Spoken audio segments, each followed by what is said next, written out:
Hey everyone, David here. I'm filming this video a day or two after my last video, and as I said in my last video, I wasn't expecting to have another video until after this coming weekend, which is our record fair, and I'm sure I'll have lots of stuff to post then. But I had two unexpected hauls, and hauls is all relative to whatever you think a haul is, but it is to me.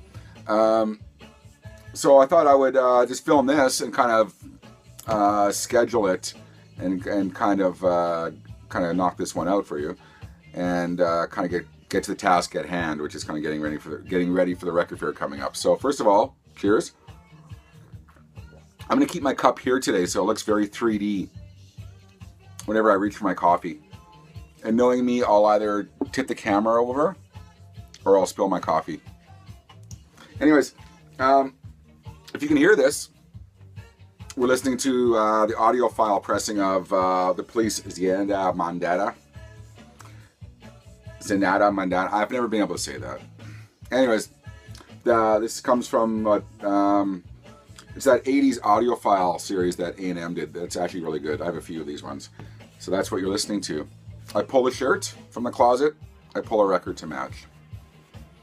That's a pretty thin reason to pull a certain album, but anyways. Okay, so I got to kind of explain really quickly. There's your regular thrift store finds coming up, but then I had a haul of, I call it a haul. It's 4 albums, but they're 4 albums. What happened was really quickly answered an online ad. It was just kind of dumb luck and timing, and he lived not too far from me. And I went over, and really nice guy. And the next 4 you see I got for, I believe, $30, which is unbelievable unto itself when you see what they are. So I was very thankful to the gentleman who sold me these records. But we're going to keep one of them to the end because I have just a quick 30-second, once again, a Cliff Notes kind of version of what that album is. Really quickly, actually nothing's really quick on my channel, is it? I'm 2 minutes and 30 seconds into this video, and I haven't got to an album yet. Bob Dylan. I got 3 original Bob Dylan presses, and only one of them has a slight defect, but doesn't affect play, and the other 2 are absolute. Okay, and I don't have a lot of Bob Dylan, oddly enough, but I got an original mono pressing of The Times They Are Changin'. These are all original Canadian Columbia 2i pressings. The original inserts, oddly enough. This one has a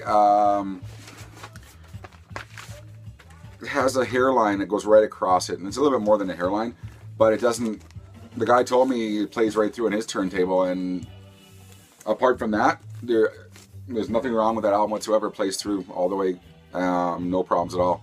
So that was pretty cool. That's the only one that had a real, any kind of blemish or anything to it. The next one, I'll save this one to last.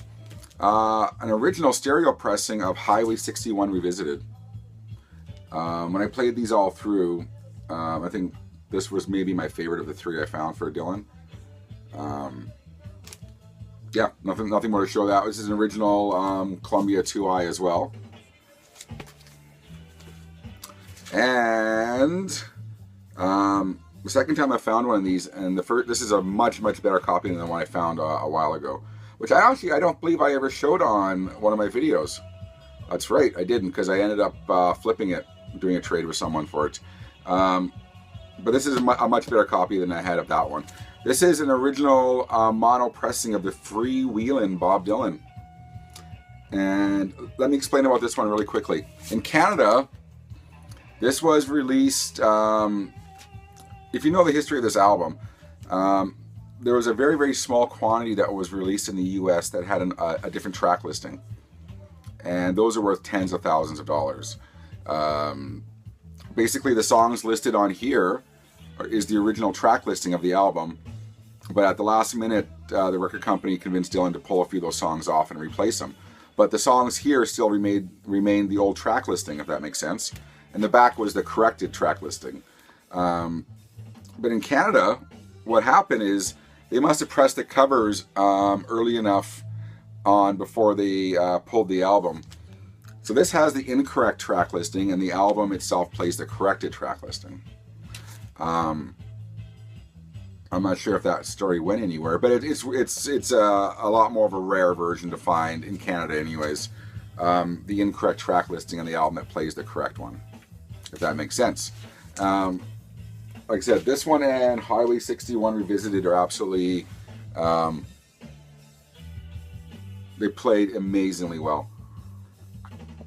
So that was 3 of them from that gentleman I saw, a local online ad. And this is the odd one out. It's Elvis. And I believe when I posted, I'm talking to Liam Dyer right now, by the way. When I posted this on Facebook, I didn't put what pressing this was. And I didn't really have a good look at it because I was kind of in a rush that day. And I think some people thought I was inferring this was an original pressing. It's not. But it's a much more odd pressing. And I have to explain what this is. According to Discogs, this is a 1984 pressing. And for some reason, the fact that it was pressed in Indianapolis means something. Maybe that pressing plant was extra good. I don't know. But on Discogs, it makes a special note to tell you that it was pressed in the Indianapolis plant in 1984.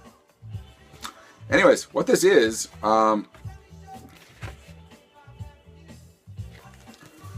this is a 1984 pressing, and it's absolutely in stunningly good condition. Not a mark on it. But it's the 50th anniversary. What is the 50th anniversary of? I don't know. Maybe it's Elvis's in 1984. Maybe it might have been Elvis's 50th birthday in 1984. But it's a pressing I've not seen. In fact, I see more beat up copies of kind of original or earlier pressings as I do of this one. In fact, like I said, I've never seen this one before. So to answer those people on Facebook who I'm friends with on Facebook, who were asking what this copy is that I showed, it was 1984. And what it is, it's a mono pressing that's been digitally remastered. And that's probably more information than you'll ever need to know. So that was the 4 albums I got from that private online sale. And I was really, really stoked to get all of them. Especially the Dylans. It's very rare that I find original pressings in this good a condition. So that was a score and a half. I'm going to try to finish this up in record time for me today. This is my thrift store finds. I got an amazingly clean, upgraded copy of Invisible Touch in the embossed sleeve. Really quickly, I will make an argument that this is probably one of their best albums, although I really do not like the song Invisible Touch. Never liked it when it came out, still don't like it, but I think the rest of the album is possibly, when you kind of lump it all together, one of their better albums, post Gabriel, in my opinion. I'm not looking for an argument, that's just my opinion. So, and it's not as pop as one might think. If you listen to Domino, and, Tonight goes on forever.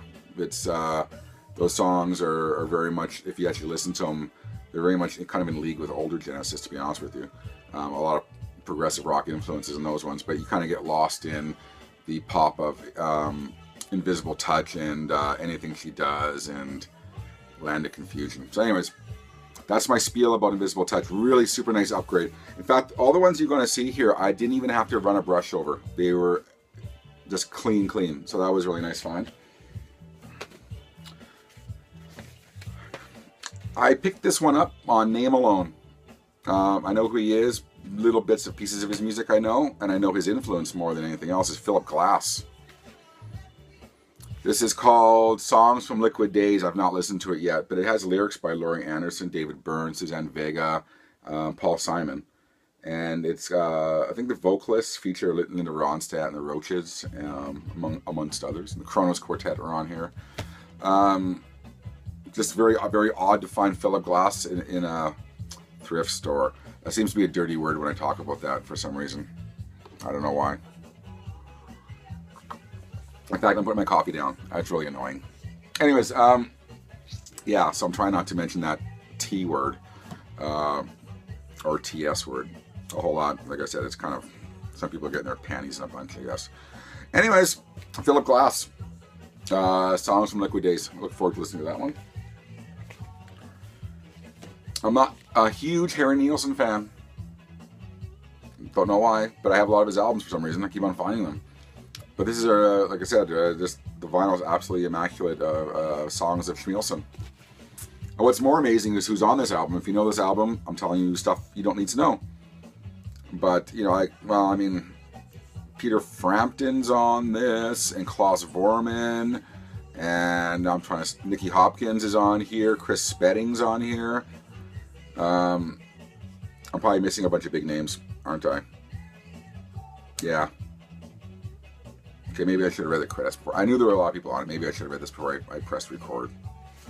Son of Schmielson. I guess you can always Google who's on this album and not rely on my eyesight. I've never ever owned this album. Not that excited about it, but I just never owned this album. And but I remember at the time listening to their songs on the radio. They were kind of an odd little band. There was 2 guitars and a boombox. Timbuk 3. Greetings from Timbuk 3. Never owned this album. Price was right, so I thought I'd try it. Other than The Future's So Bright, I Gotta Wear Shades, I don't know anything about this album. So, hey, that's a new listening experience. I love this girl. Don't ever diss her, please. Nena. I love Nena. Nena was one of those, when I was a pubescent little, I'm not sure why I'm doing this all the time. It's like I'm whispering something that some people don't need to hear. But you're all going to hear it anyways. When I was a teenager and I saw the video for Nena's Just a Dream off her 99 Red Balloons album, it was kind of like one of those falling in love moments when you're a little boy. I guess I wasn't that little. And I just love Nena. Good for bad. But I found a really nice copy of It's All in the Game.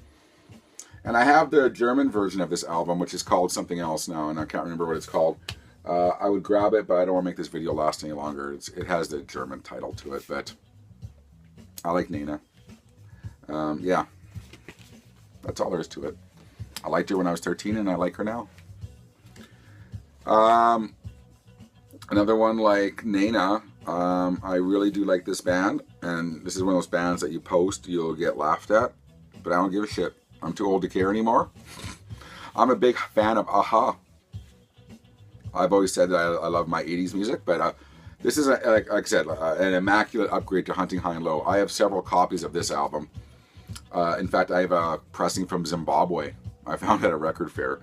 But this will finally replace my original copy I got in like 85 or so. 85.